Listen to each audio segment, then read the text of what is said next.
Hey guys, and welcome to this Train Sim TV video. This is Mark. Today we're going to be taking a look at the newly released Southern Region 40-ton hoppers. Now these hoppers have been released on the Caledonia Works website. They are by the guys at BW Productions, and we're just going to take a short run with these in a scenario that I've made on the West of England line route. We're going to take a run from here at Exeter Central up to Broadclist, where we're going to shunt them into a siding, and that's where the departmental depot was at Broadclist.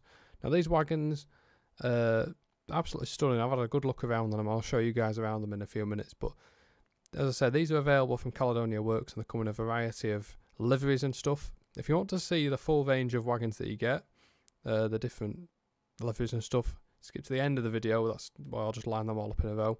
If you want to actually learn a bit more about them and see them in action, then carry on watching, guys. I'm going to unpause the game now. We're going to start by preparing our loco here at Exeter Central, and then we're going to head on up to Broadclist.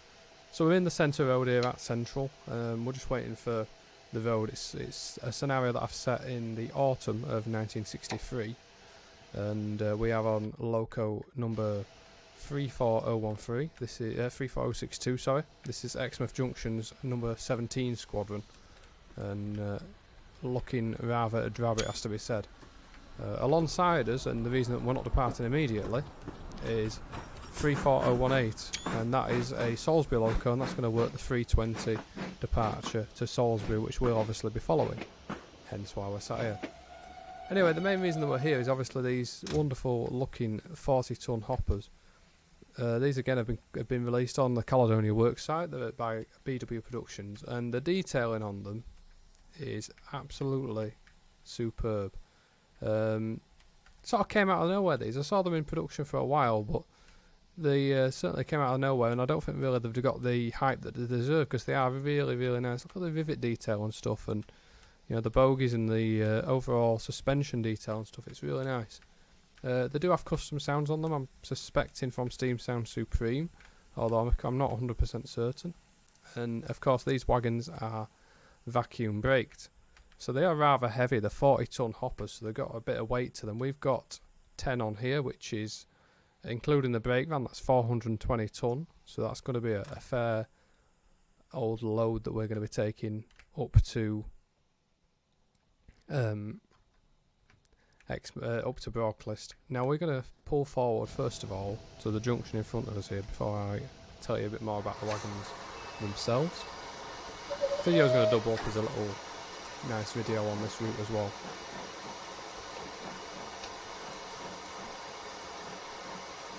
So we'll pull forward up to the departure signal, which is just beyond that bridge.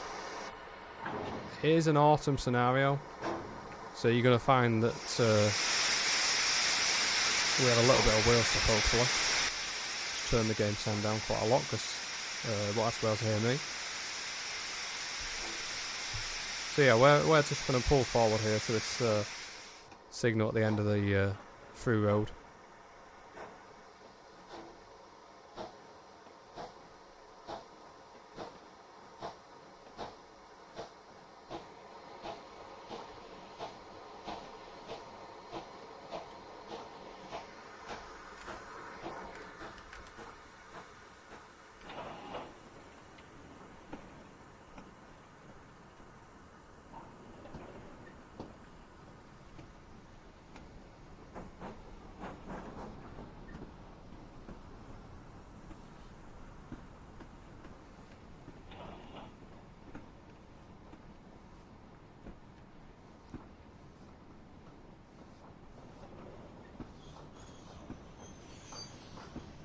So there goes the 320 service to Salisbury. That's essentially an all-station stopper, and that'll go ahead of us, and we'll follow that up the bank to Exmouth Junction. Broadclist not a long distance for us. It's only about 3 or 4 miles past Exmouth Junction. It's not that much further, so it'll only be about a 20-minute run for us, although we are following that service, and we are quite a heavy train as we've discussed, so it will take a little bit of time to get up there. So you can see on these wagons, obviously, you can see that they've got different weathering variants, much like AP. They've got sort of weathering level 1, weathering level 2, weathering level 3. These are some weathered ones, but then you can see there's a slightly cleaner one there. And very nice with the sort of the rust and the dirt on them. And as we sort of get underway in a minute, I will actually go on to talk about what these wagons would have been used on, where you would have seen them. You can sort of get a clue where you'd have seen them because it says on them stone only, empty to Meldon Quarry, southern region. So essentially that is the only place that they used to go, is Meldon Quarry. And the reason for that is that, let's get ourselves pulled up a little bit further. We've already got the signal here, I'm not sure why, because we shouldn't have the train right in front of us obviously. Just pull forward, should be enough. So yeah, the LSWR, they had a quarry up at Meldon Quarry. They actually owned Meldon Quarry back in the day, did the railway, and that is where all the ballast for the southern region essentially came from. It all came out of Meldon. So obviously in those days it was a very busy quarry, and it continued to serve the railway for many, many years. It was right until the 70s, 80s, and even into the 90s there was freight coming out of there. The ballast was coming from there. So it was a key part to freight in the southern region. Certainly on this route, the West of England line, and the Golden Age and the Glorious Devon route, you certainly see these quite a lot knocking about.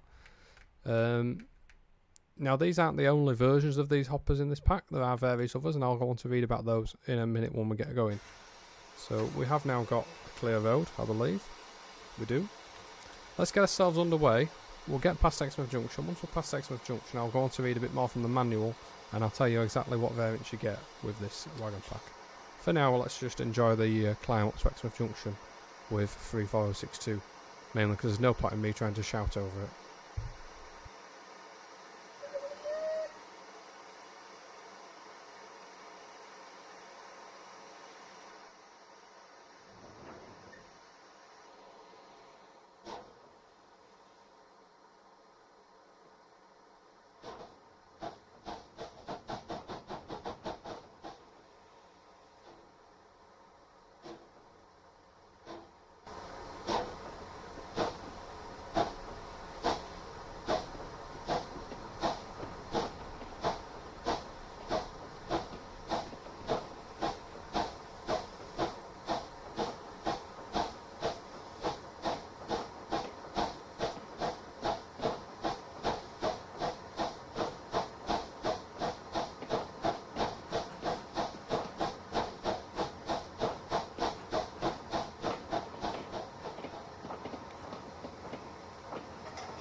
There we go, now got out the area of Exeter up the climb, so we can just let the loco sort of find its own way now.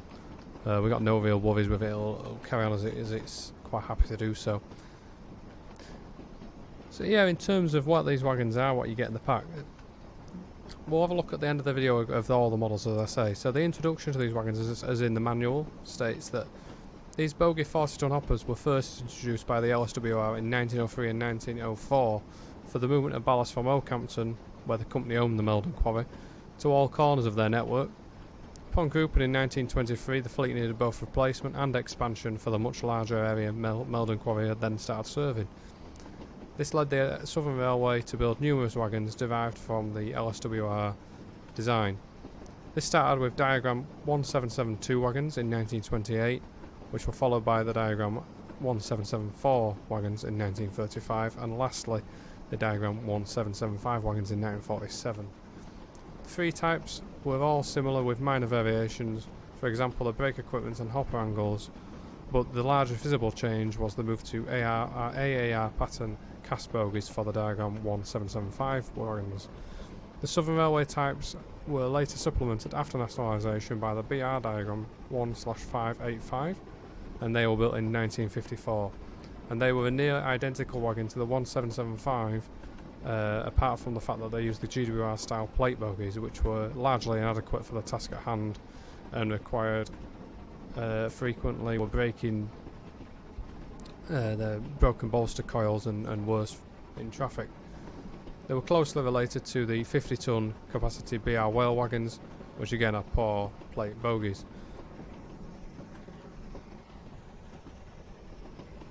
So in BR ownership, these wagons did survive obviously, and in ownership under BR, all wagons were given the fish kind walrus. So as you'll know, there's many different ones, there's sea cows and stuff like that. These were given the name walrus, which is written on the side of them, as you can see. And these actually remained up on the introduction of tops when they also gained the code of YGV. Now we're in the era before tops, which was pre-1973, so we don't have those data panels on them, but they are available in the pack. Now the Southern region built wagons had a long service life and lasted into the 1970s. Those were the ones built by the Southern Railway, with many being transferred from the Southern region and end up as far away as Ladybank in Scotland. But wagons were eventually replaced in BR service by the Sea Lion type wagons, a further development of the Southern Railway design, with dual braking and more modern Gloucester bogies. And the Sea Cow again was an air braked variant. Construction of the Sea Cow wagons ended in 1982, with over 700 Sea Lion and Sea Cow wagons constructed. Due to their unglamorous nature of work, the wagons were rarely photographed in service, although thankfully a handful have remained into preservation. So we're going quite nicely now, up to 35 miles an hour. Don't really need to go much faster, we've only got 2 miles to broadcast, so we're not exactly in any need to go fast. What I love is this brake van actually doesn't come with the pack. This brake van's a Steam Sound Supreme one, but you get a really nice passenger view on it. You can just sort of watch the wagons as they roll about, and you can see the front of your train and everything. But it also allows us to have a good look at this detail around the back of the wagon. Again, look at all the rivets and the bolts and stuff like that that have been put on there. Great attention to detail has been added into this pack, which is lovely to see. I'm just going to turn auto fireman off because he's shoveling as if we're about to go up shop and we're not.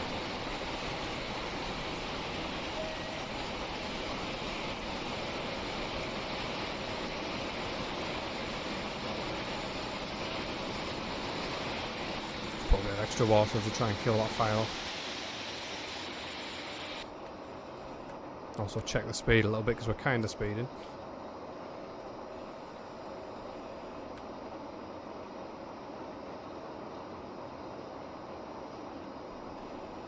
Of course, with these being heavy wagons, they're quite tough to stop as well. We actually need to get braking now for our stop at Brocklist, which is now just over a mile away.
So as I indicated, you do get all types of these walrus wagons in this pack.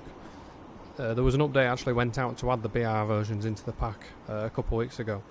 So that's worth downloading because it gives you a good variety of extra wagons. It actually makes it so you can make scenarios in the BR area as well if you want to.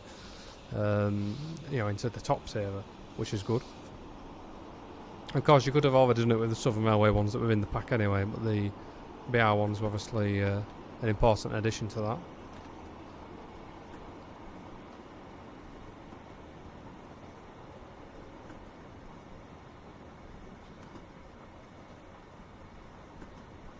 So what we need to do is we need to stop on the platform, we need to unhook the brake van, and we'll take the wagons then into the yard. We need to take the brake van back with us obviously to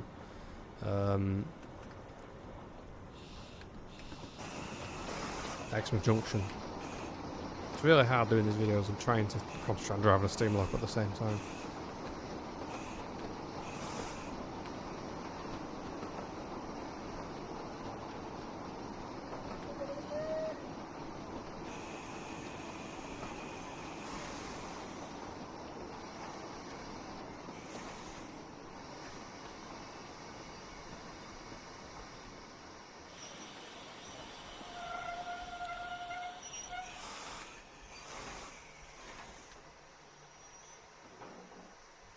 I'm going to take this moment to take a couple of screenshots.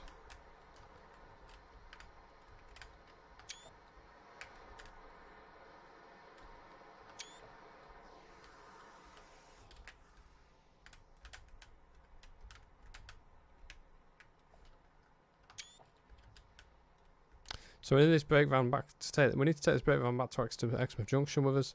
The set of wagons will join a van that is already in the upside in two. Make sure the brake van is within the station Marco, and then uncouple it from the rear of the train. So we just got to pull forward a bit more because obviously the brake van at the moment is right back down there. So we'll do that now. Just going to take a couple more screenshots. Basically, I'm just looking to get one for the thumbnail. Better from this side because you get the bogie detail, obviously.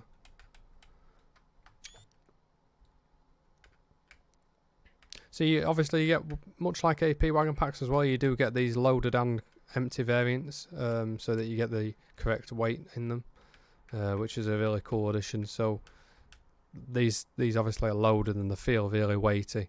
Now they were really tough to stop then, and obviously as well when I was climbing out of Exmouth Junction, up to Exmouth Junction, they were really difficult as well. So that's a really good thing to see. And of course, well worth going to the Caledonia Works website as well to check out some of the other wagon packs on there because there's some really nice stuff. The two vans that we passed on the back of the passenger train that went a minute ago, they are from the Southern Railway luggage van pack, which is available on Caledonia's site. Chris does some awesome stuff, as does the team of people that he works with, and absolutely well worth your time and money. And with this route and also the glorious Devon one that's just come out, there's somewhere to really make use of all this southern stuff, which is excellent. So we're just going to pull forward a bit more. We need to get the brake van into the marker on the platform so the scenario actually works. So we'll keep pulling forward for a minute and then we'll uncouple it. Probably once we get on just past this bridge.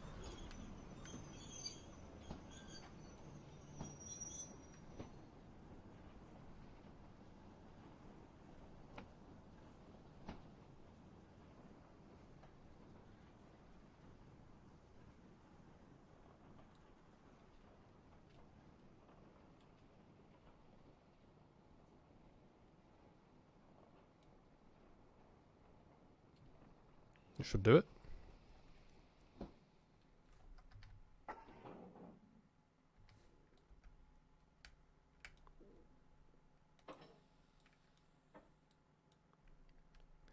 Move forward carefully to Broadclist up line east so that we can access the departmental sidings. Now this scenario is set on a Sunday in 1963, in the autumn of 63, so there's really not much around other than us. There's obviously that train that we followed and the one that went the other way. But then there's big gaps between the trains which allows you to do this bit of shunting sort of on the main line.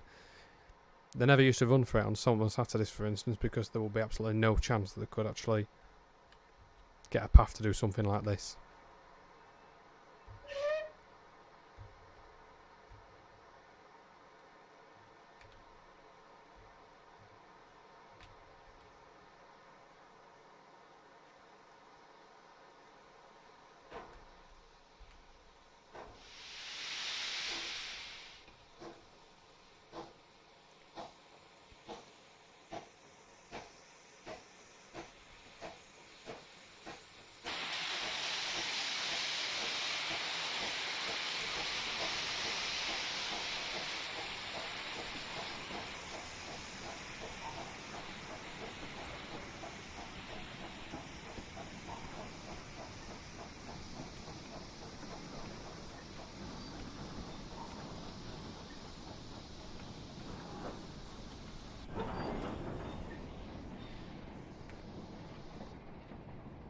we're just going to take this really steady. We're moving forward, and now this is a departmental depot here at Broadclist. So it was an engineer's depot for BR, and indeed the Southern before that. And I guess what they would have done is unloaded ballast such as this here to redistribute and stuff like that for the local engineers. This isn't a working that I've based on anything, it's just something fun to sort of use these wagons really, and give you something to drive them with. So we're going forward to Broadclist up line east, and then we'll set back into siding 2, and then we need to come back across to get the brake van, but that's not probably going to be in the video because I need to get on with showing you the variety of wagons that are in this part. The focus at the end of the day is on these wagons, not anything else.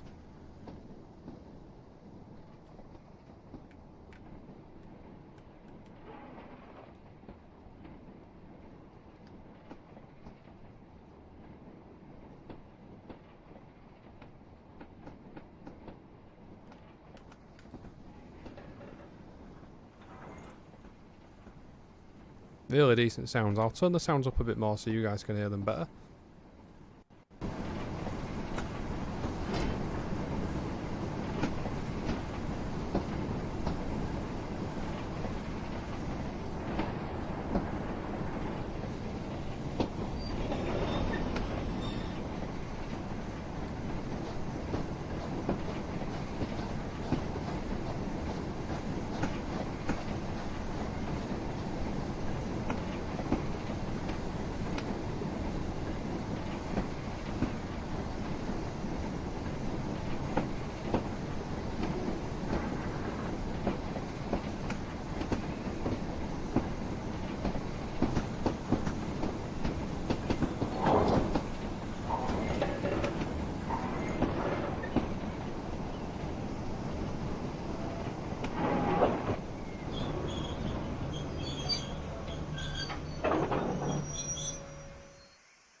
So what we'll need to do now is we'll need to set these points for the sidings.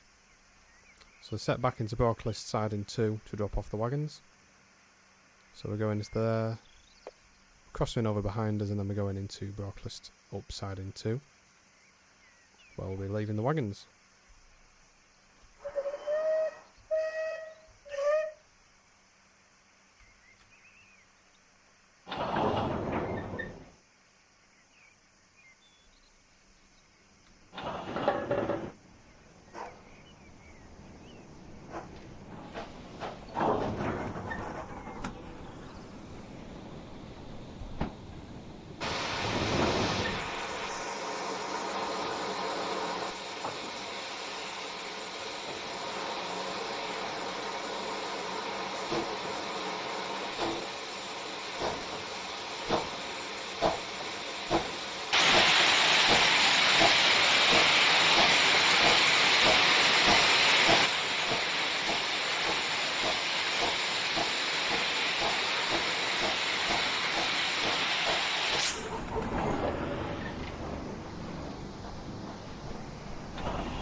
So yeah, we've pulled these into the side here at Broadclist. Take a couple more screenshots of them. Again, you can see the really nice detailing on the back there. It goes right inside as you'd expect as well. And the hopper mechanisms. And you can see a good example on these of somewhere I've got different bogies on them.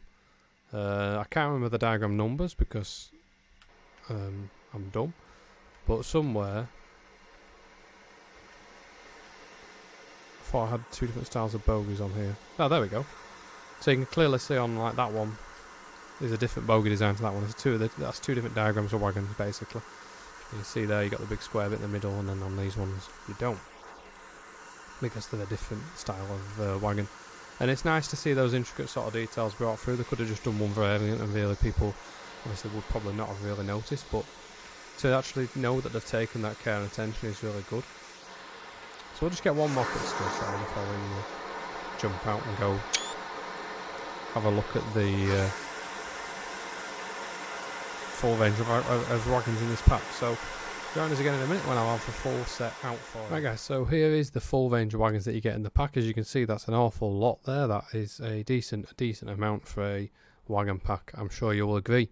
So I'm going to go through these more or less individually to explain what each of them are.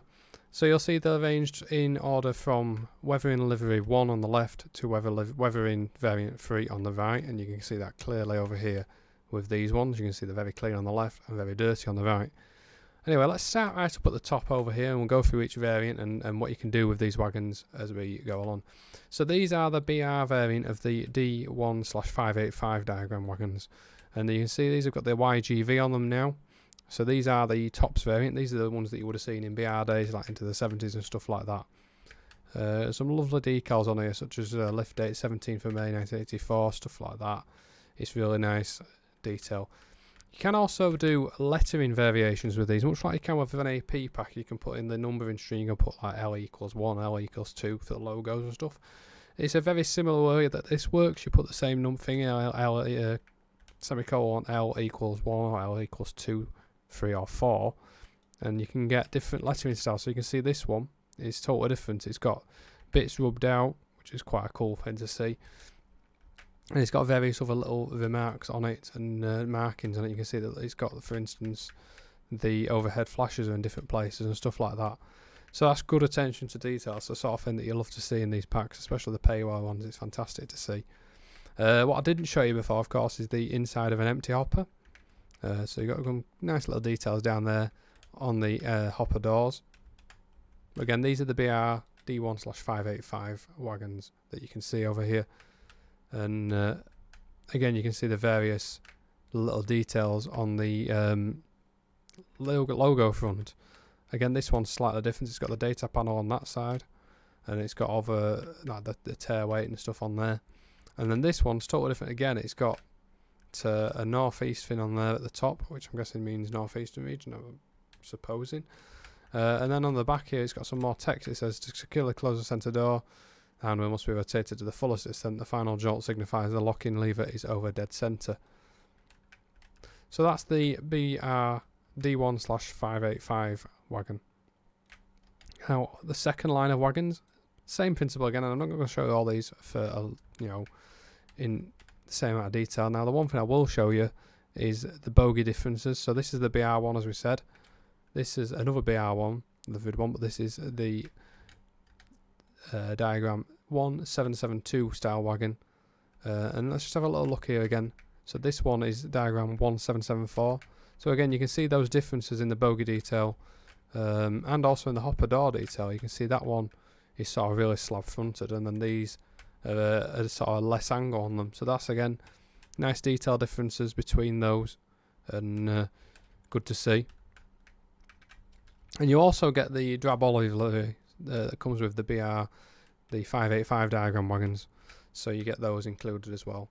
And once again, you can see the variation from non-weathered to weathered. Does the weathering even carry on into the hoppers? It does. So the weathering actually carries over into the hoppers. If you look at that, the least weathered variants, quite clean hoppers. You go over here to the heavier weathered ones. You got rust and stuff inside there, so that's nice.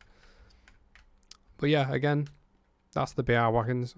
Over here we've got the Southern Railway set. So you don't have the Diagram 1585 because they would be our wagons, but you do have the Southern Railway ones. So you got 1772, 1774 and 1775 Diagram wagons over here. And again, you can change stuff with the numbering on these. Not as significant, you can only do 2 as far as I'm aware, but you've got the large Southern Railway letter in there, and you've also got the variants that you can do with the numbering to make a small lettered Southern Railway one. But the thing I love about these the most, the Southern Railway ones, is I think the weathering is absolutely top quality on them. I love it. It's really nice detail on those little bits where there's sort of been things rubbed along it or whatever, and little patches have gone cleaner. And it's really nice to see. And I'm looking forward to actually making more scenarios with these, because I really enjoyed that drive that I did. It's good to have a good weighty wagon to sort of go around with. So yeah, I really enjoyed this pack, guys. You can pick it up, as I said.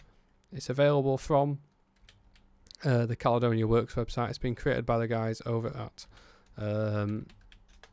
BW Productions, and it's available to purchase now. And you get all this variety, as I've discussed, in it. In terms of the price, this pack will cost you, I believe, $7.99. Yeah, $7.99 for this pack, and it has a various quick drive setups. Those are listed on the website, so if you want to drive these in quick drive, you can do. You just need to own the requirements that are listed on the website. I hope you enjoyed this video, guys. Cheers very much for watching. Hope to see you next time. See you later. Bye.